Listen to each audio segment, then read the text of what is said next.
magluluto tayo ng po tayo ng Kara beef with creamy mushroom sauce. So, first, ang kailangan natin is diced onions and diced green bell pepper.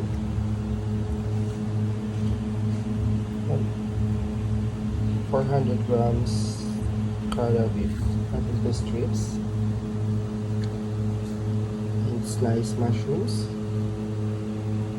1 spoon of Worcestershire, 1 spoon of liquid seasoning, and minced onion. Okay. For our creamy sauce, we will be using the gatas ng kalabaw. So, technically, parang mas magiging malasa talaga yung pagiging Kara beef niya. And at least for the toppings, later on we'll be using mozzarella cheese and ito po, butter, flour, and salt and pepper. So these things are that we are going to need for our bechamel sauce or for our chili sauce. So first,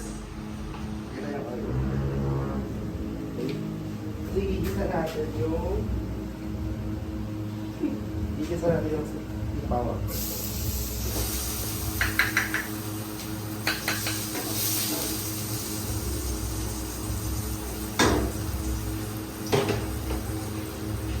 Then from our cubes, galing natin ang pagka kasi galing natin for topping of sugar.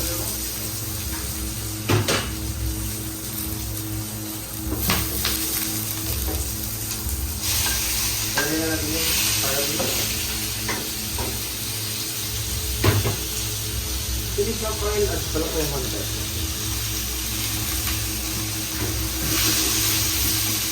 Ano ito?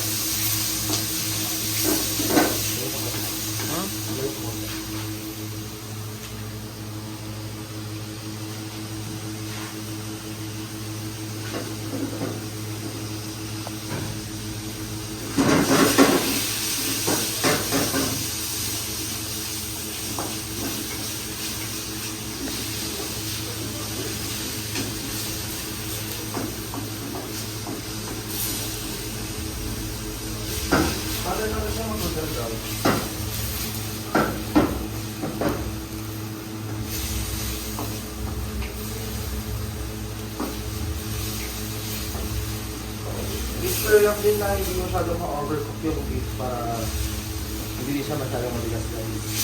Okay ma'am.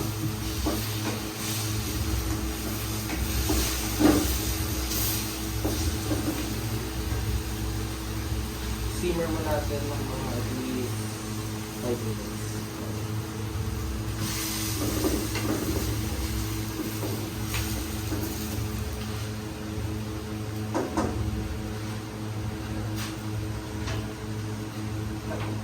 Hah?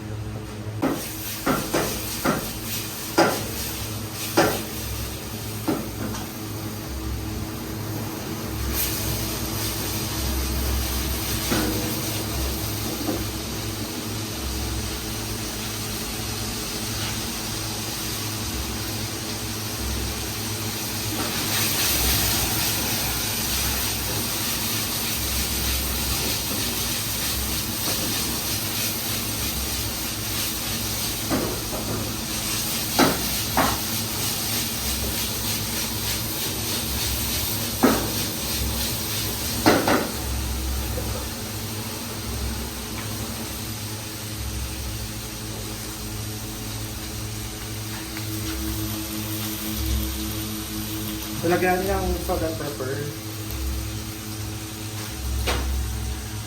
And 1 tablespoon of seasoning and Worcestershire.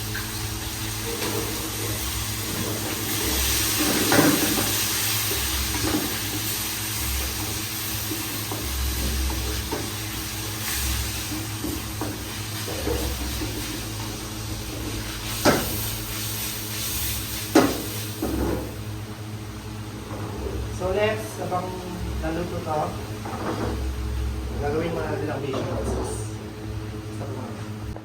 So guys, come here. Okay, so now we'll be cooking the bechamel sauce, or the king of all sauces. So, dito yung proper na pagluto ng ng bechamel. So, kailangan, unahin muna natin yung butter. Hindi siya yung tinutunaw na yung butter, just need tayo milk. So, pag, yan, that lang. So, antay na siya ng milk. Then, lagay na natin yung flour. Okay. So, ganito yung proper na pagluto ng bechamel. Yung iba kasi nasa-shortcut na po. Kaya, ito pa rin yung pinaka-proper. Bakit ganito? Kasi mas may even yung pagluto ng ano. So, make sure na mahina lang din yung fire para hindi na masunog since it's a milk base. So, pag magtitignan mo, nagiging even yung flour. Pinapit. Yan po. Kita siya.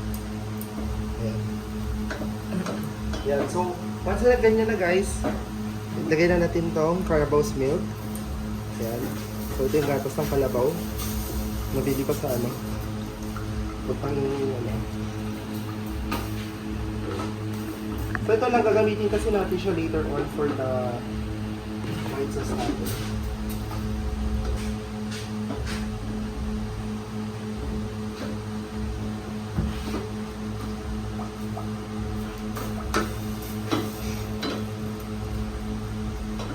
Malalaglag na. So, depende kung gano'ng karami gusto yung gawin na sauce. So, pwede nyo naman nagdagan as soon as makuha natin consistency na malapot.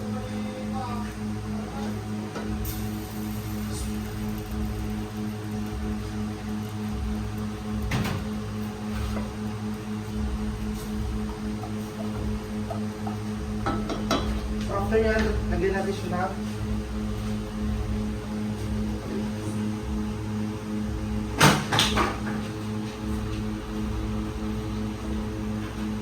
so, dadagan natin siya ng cheddar. Kung kahit anong possible is either cheese, cheddar.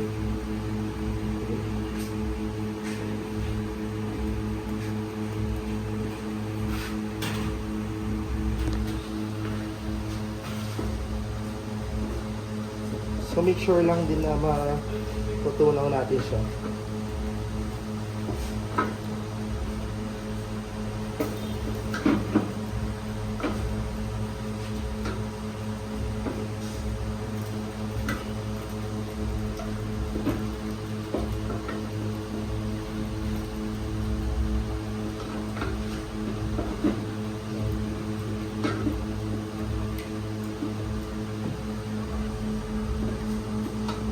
Kaya lapit mo.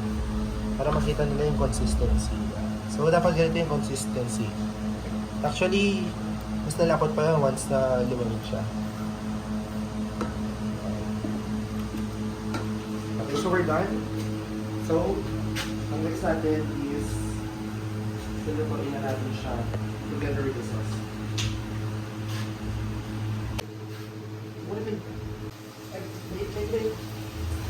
Wait.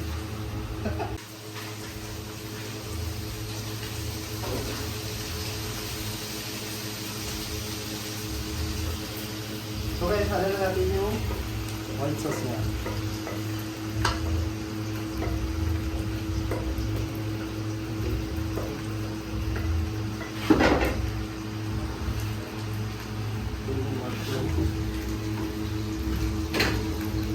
Then yung rest ng onions. So depende yung ayaw mo sa duwan na yung ilagay natin pag-ilagay. So ito lulungan lang natin mga bata sa white sauce.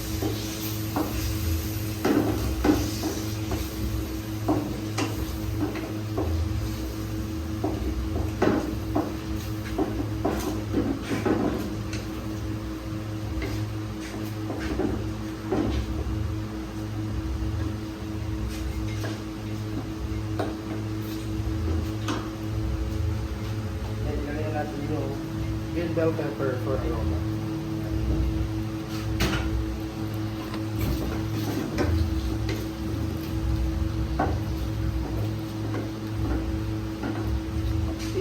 purpose ng green bell pepper is for aroma lang natin siya para mas bumango siya.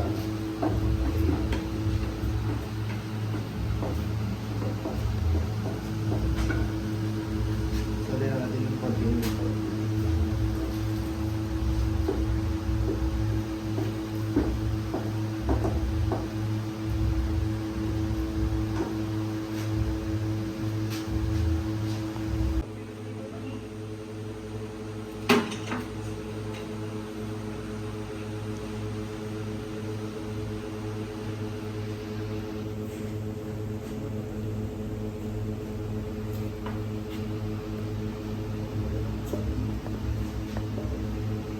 This is for my subject, culinary, my master's degree. Ayan. So, ayan siya. So, ang mag-finish dito sa product na to is yung mozzarella. Okay. So, on top of it, we're putting mozzarella. Yan ang magpapa-final touch dito sa food natin. And then, after nito, we will be using blowtorch to melt the mozzarella. So if you want to add more mozzarella, you can do it. Pero sabi ko, magkakalan ng mozzarella.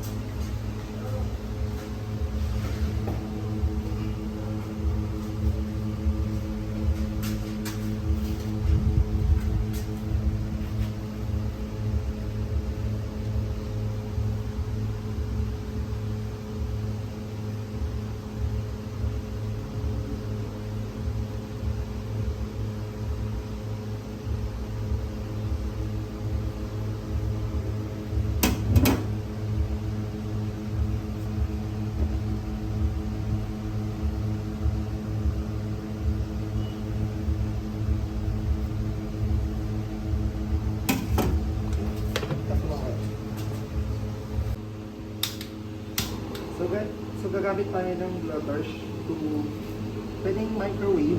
Kaso gusto ko kasi ng blowtorch kasi meron siyang burn feeling. Like yan. Make sure na hindi masyadong malakas din para hindi madami yan.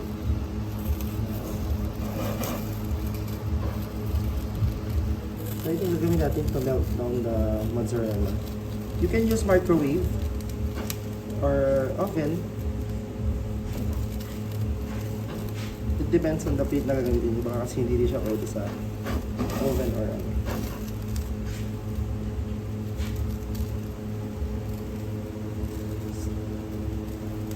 So yun, ang hinahabol din kasi natin dito guys, yung parang pagka-burn type ng mozzarella. Yung burn finish na. Kasi kung finish pa tayo after yun ng parmesan. We'll be putting parmesan. For toppings lang. Final touch. So yan na siya guys.